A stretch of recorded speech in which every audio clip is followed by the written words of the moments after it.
afternoon. That was a wonderful speech by Ambassador Huckabee, wasn't it? And now we have a panel we have a wonderful panel of people to talk about the changing administrations. And wait a minute, is Norm coming, by the way? All right. Let me introduce some of our panelists. Sarah Stern, who's the founder and president of the Endowment for Middle East Truth, EMET, important pro-Israel organization. We have Michael Makovsky of Mike. Sorry. Yeah, it's confusing the mics. Michael Makovsky of JINSA, the Jewish Institute for National Security Affairs, and Eugene Kontorovich of the George Mason University Law School and the Kohelet Law Forum and Heritage. So let me start. I'll ask you, I'll start with you, Mike. That mic, not this mic. And we'll have the other panelists chime in as they like. There's no question that Trump 2.0 represents a major shift in U.S. Israel relations, and for the better. What do you think are the most important ways that this was going to be felt as we go forward? I think it should be on. Okay. First of all, I just want to say I apologize for my attire. My flight was late, missed the connection. The luggage hasn't arrived yet. So we've all been there. Okay, yeah, I'm sure. I was about to say, I'm sure it's never happened to any of you, but it's a little more embarrassing now. So how does Trump 2.0 differ? How is this going to be felt, do you think? Well, aside from atmospherics, right. In terms of politics. Look, obviously on certain things it's been night and day with Biden. Until the other day, you didn't have President Trump even talking about humanitarian concerns about Gaza, how many trucks were coming in into Gaza. That's been obviously extremely positive. The support, the discussion or non-discussion about or non-insistence on a Palestinian state now has been another obvious change, been a lot more support. I will say, and maybe there's some that we'll talk about, and obviously President Trump, and certainly based on his first term, is, extremely pro-Israel. And the base of the Republican Party right now is much more pro-Israel, obviously, than the base of the Democratic Party. However, I do have some concerns whether we are going to see a big difference. And the biggest concern right now is on Iran. Right. And I don't know if you wanted me to discuss that right now or not. Well, let me get to Iran in a minute. But that's my biggest concern right now with the Trump administration, actually. Yeah. If I could say one thing? Sure, go ahead. One ad thing, and we all talk about politics, and I know we're going to talk about the administration, but I think we shouldn't forget the one thing you've seen a change, and I think it precedes a bit with Biden, but it really starts, I think, at the end of the Trump administration that doesn't get enough attention, and that is the U.S. military relationship with the IDF. And while I think that's gotten stronger over the last few years, I think a pivotal development was something actually that my organization, JINSA, alone pushed for, which was Israel being put in the area of responsibility of the U.S. Central Command, our Mideast Command. President Trump approved that in January of 2021, and I have to say that has been a game changer. And even the Israelis, when you talk to the IDF, and I started talking to them about this, I don't know, 7, 8 years ago, they didn't understand how important it was. But if you talk to any IDF general, even before October 7th, they would tell you it's been a game changer about how it's brought the two militaries working closer together. And we saw this last year, especially in April of a year ago when the Iranians fired missiles and drones to Israel. And the two militaries and the Arab countries worked together to protect their Israeli airspace. And I think Trump deserves a lot of credit for approving that. I think it's had a momentous change in the bilateral relationship. I just wanted to add that. Thank you. I think that's a fair point. Sarah? First of all, before I begin, I want to thank you, Jonathan Tobin, you've been an amazing, amazing editor and a phenomenal writer. I want to thank my dear friends Richard and Phyllis Heidemann for putting this all together. Josh Katzen and his wife Amelia, I can't thank you enough for everything you do for JNS. And my wonderful husband out there, Buddy Stern. Okay. And I want to begin by saying the choices that we had last November were pretty stark. If Kamala Harris would have been elected, I am sure that by now we would have had the talks of a Palestinian state, if not Palestinian statehood. And the atmospherics, I think, are very, very important. I also have concerns about where we're going in the Iranian nuclear negotiations, which we'll get into. But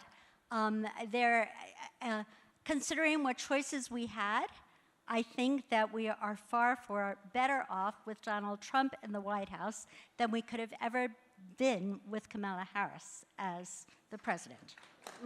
Well, when things are bad, you feel them intensely. And then when they get good, you forget that it was ever bad and you forget what the bad felt like.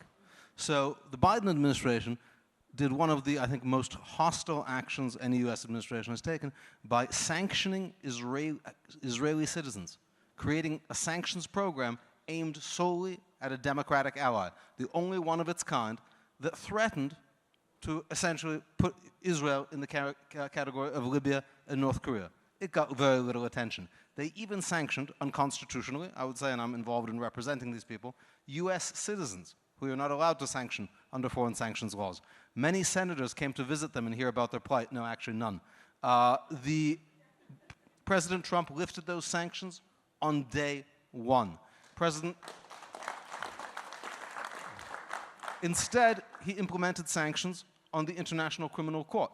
Those sanctions, I believe, need to be extended and deepened, because if the ICC survives the Trump term, they're going to turn around and sanction people in the Trump administration, because the enemies of Israel are also the enemies of America. This is not a favor to Prime Minister Netanyahu. The indictments, the warrants against the Israeli government are a trial run at whether you can indict leaders of a democratic state and, colluding with the deep state apparatus of that state, bring down a democracy, and that will for sure be they prosecuted him in state court, they prosecuted him in federal court, for sure they're going to try international court. That is crucial. Just last week, the Justice Department reversed a position of the Biden administration. The Biden administration said if a country sponsors terror, and like Iran, you can sue them. But the Justice Department under Biden said if UNRWA sponsors terror, in fact becomes a terror organization, American victims cannot get justice from them in court. The Trump administration just reversed that position, and hopefully they'll codify that in law in a bill introduced by Senator Cruz, the Libel Act. that's an excellent point. Let me turn to Iran, because I know we're all eager to talk about it. Now, the one thing, perhaps the one issue on which the Trump 2.0 administration is not speaking with one voice, because in the first administration there was lots of civil war in the Trump White House. Right now they're kind of all on the same page, with the exception of Iran, and now we have all the symptoms of such dissension, with like leaks to the New York Times and a debate. Where do each of you think this is going to come down?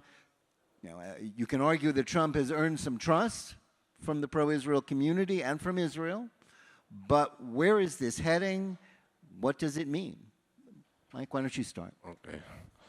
By the way, I did want to acknowledge Josh Katzen, who's my daughter Sophia's favorite board member of JINSA, and also one of my favorite board members. So, Josh, thank you.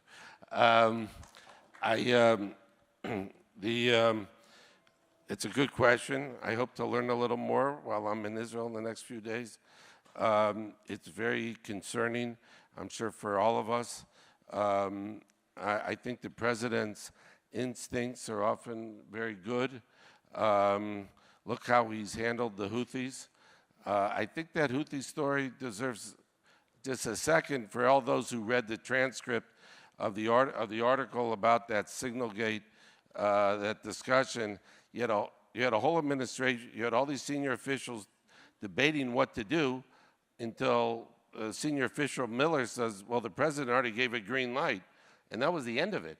Yeah. If I was the president of the United States and I said to do something, and then I got all my senior officials arguing about whether we should do it, personally, I'd be pretty furious about it. That's an important point because unlike in the previous administration, which we were talking about contrast, there is only one person who really counts in this administration, isn't it? Isn't that the truth? Yeah, and I think I give Trump's instincts on this with the Houthis, obviously after Biden did almost absolutely nothing. We're correct, and I give the president a lot of credit. That said, and I think it was a good warning shot for the Iranians. However, it does seem, as we see in that discussion and the New York Times article that you mentioned, there is a division within this administration between the so-called restrainers and maybe we would call them more traditional Republicans or Reaganite Republicans or whatever you want to call them, Rubio and Waltz and so on. Right now, and then you have Witkoff, who I think we could all argue, even if he had spent decades studying all these different issues, would be tested to deal with Russia and Iran and Gaza, and we all know that he hasn't spent decades studying any of these issues. But he has had a lot of dealings with Qatar. Yes, and he's had a lot of dealings with Qatar, and you're right, and he's been extremely effusive in his praise. They've been extremely generous with him. Yes, very much so. They've been very generous with him. And by the way, there's another issue. We talk about Turkey, but that's another concern I would say about this administration. But they're related to Qatar. I do think on the Iran thing, I've thought for months that Israel was going to attack this spring. And that New York Times article seemed to suggest that. I do think we don't know. It's possible that God will harden Pharaoh's heart here, make the Iranian demands just too much for this administration to bear. I think that Israel, I think the fundamentals, my own gut is, and I don't have inside information about this, but I think the fundamentals are the same, which is that Israel, it's going to be a tough one, conversation with the president, but they have no choice, I think, to act alone. I think people shouldn't forget the leverage that the administration has going into these talks has been created by Israel and Israeli blood, not by the United States. And while I give Trump credit for putting maximum pressure, that has absolutely almost no impact in the short term on the negotiation. Yes, the Iranians have to worry about the economy, but this is about what Israel did on the field since Rafah last year, and they've set the table. And I think given that and how existential this is, and the issue for Israel, I think, it's not about weaponization and how close Iran is to weaponization. The question is opportunity for Israel to strike, and that opportunity, I think, is now.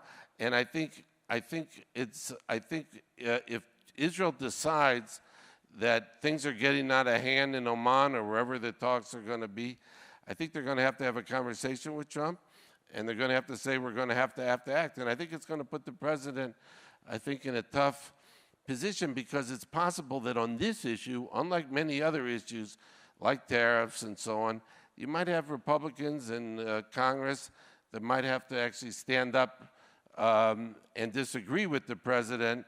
And then you have other parts of the Republican base, like the evangelicals, that might also. So I think it's a complicated situation, but my feeling in short is I think Israel has no choice to act in its own national interest, and that might be right now, even that if that creates a little friction with President Trump. I want to have one more question to get to, so I'll just briefly, from both you, Sarah, and you, Eugene, just give us a little bit more about this issue. And let me just quickly, Sarah, you're in Washington all the time. This isn't an pro-Israel, anti-Israel debate within the Trump administration. It's about something very difficult about philosophy. Right. So why don't you give us a little bit on that? You know, there are various strands of the Republican Party, and unfortunately there are the Tucker Carlsons of the Republican Party, this neo-isolationist trend, which is very scary. I did not like the April 17th leak to the New York Times. Whoever did that, I think, was a traitor within the White House. These things have to be, as we say here in Israel, arba anayim, 4 eyes. None of this. This is supposed to be highly classified. I just want to say before I go on, there's one person I should be thanking, Alex Trayman and his wonderful wife, Sippy. But they are the best. I don't know if they're in the room, but I love them. But there's also another expression in Hebrew, and that's if you're not at the table, you are on the table. And we, the Israelis, have not been at the table during these talks. There is a story in today's Al Jazeera how the Israelis are disrupting the talks between the Iranians and the United States. Of course, we're always to be blamed because what we are doing is fighting our own war for our own very survival. And we have to be at the table, and we have to be informing the United States and listening to the United States. But of course, you know, there's no winning when it comes to being Jewish. Eugene? I think it's natural for Israelis I think it's natural for Israelis to be concerned because so much is at stake, and Iran has made so completely clear their desire to exterminate everyone here. At the same time, not only does President Trump deserve the benefit of the doubt, I think he's going about things in a wise and deliberate manner. It's completely unrealistic to expect a president who also has a domestic agenda, who also has another foreign policy agenda outside of Israel, outside of the Middle East, to begin or tolerate a serious military confrontation in his first 100 days in office. He's being deliberate. He is checking the boxes. He's making sure he's gone through the process and can speak to all wings of his party and explain that he's had no choice. I think he has every reason to be trusted in this endeavor. At the same time, I think it's important, as we discuss these issues, too often Israel policy bears the weight of carrying on its back all good things for America and for the West. As I mentioned before, for example, you know, the ICC is not just bad for Israel, it's bad for the United States. And I think it's important to explain to American audiences that an Iranian or nuclear Iran is not just a problem for Israel. It is a problem for the United States. It is the end of an era for the United States. We were talking about attacking the Houthis. Forget about attacking the Houthis. America's going to be paying tribute to the Houthis, like they did to the Barbary pirates every time a ship passes through past the Gulf. Which is why the U.S. Navy was founded. Exactly, which is why the U.S. Navy was founded. It will be out of business, and that is why it is a core, essential U.S. interest. Israel is just the first to feel the effects, but it will be felt much beyond Israel. Let me, as our time is supposedly running out, but we have one more question that we have to get to. We're talking about a transition from an administration that wasn't so friendly to one that is friendly. But we have to also talk about what happens in the future and the changes within the Democratic Party as perhaps AOC takes up the torch from Bernie Sanders, and the old cult of the bipartisan consensus seems even more in the past. Can it survive? Can it be revived? And what does a Democratic Party that has drifted very far to the left, while the Republicans have become kind of the two parties have exchanged identities, what does that portend for the future? Each of you, just a minute. Can I jump on this first? Okay. So it would be very nice if the Democrats jettison their AOC wing and come back to the center and become actually a pro-Israel party, as they have been for much of their history. We should not count on that. We should not make our plans based on that. And that is why we have a 4-year window in which we need to be looking for policies that lock in change. That's why it's important to get rid of, to sanction the ICC out of existence, to pass the Liable Act that will allow UNRWA to be bankrupted, that will allow other problematic UN agencies to be bankrupted, to quit problematic UN agencies like UNESCO and burn the ships behind you, right, like Cortez did. And we need to be looking for policies that lock in change, not just give us a four-year vacation. Okay. I have to say, to be very honest, that I'm very worried. We might have a 2-year window to get a lot accomplished in Congress. I'm very afraid that the Democrats might take the House, might take the Senate. We have a lot of work to do. We have to roll up our sleeves, educate members and educate our own community, be thankful to our wonderful evangelical Christian friends that have really helped put Trump in the White House and have helped the Republican Party to grow.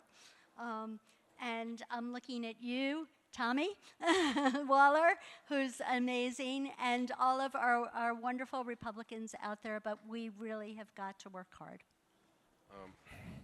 If you don't mind, I just want to say something about the Republican Party, because I don't really have a difference. I'm pretty despondent about the Democratic Party.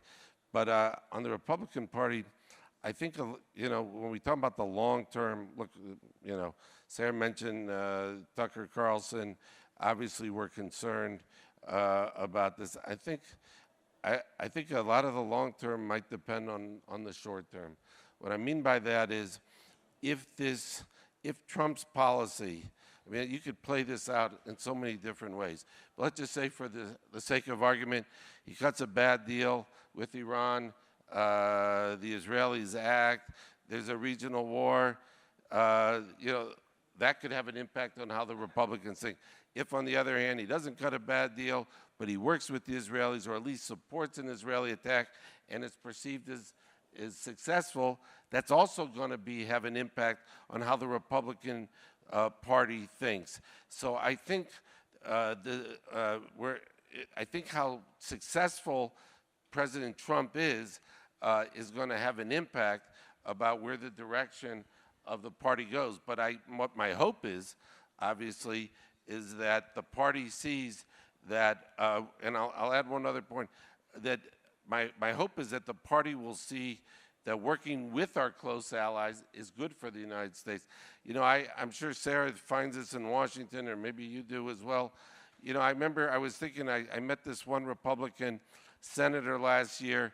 I'd say I'm more on the isolationist wing of the party. He didn't like one foreigner, white, black, green, whatever color that country is made of, except Israel. And I just worry how long it is till people like that say, I'm not so sure I like the Israelis too much either. Now, obviously, Israel has a special place, I think, in the Republican heart, partly for all sorts of reasons, the commonality and strategic interests, the evangelicals, and so on. But my hope is that if President Trump could be someone internationalist, work with close allies like Israel, and that is perceived in the Republican Party as successful, I think that will be very good. But we'll have to see how this plays out, because it's going to affect the long term, is how President Trump does in the short term. We'll still probably be talking about this at next year's, God willing, good. summit. Thank you to our panel for a great discussion. Thanks to all of you for being here and being part of this great event. Thank you very much to our panel.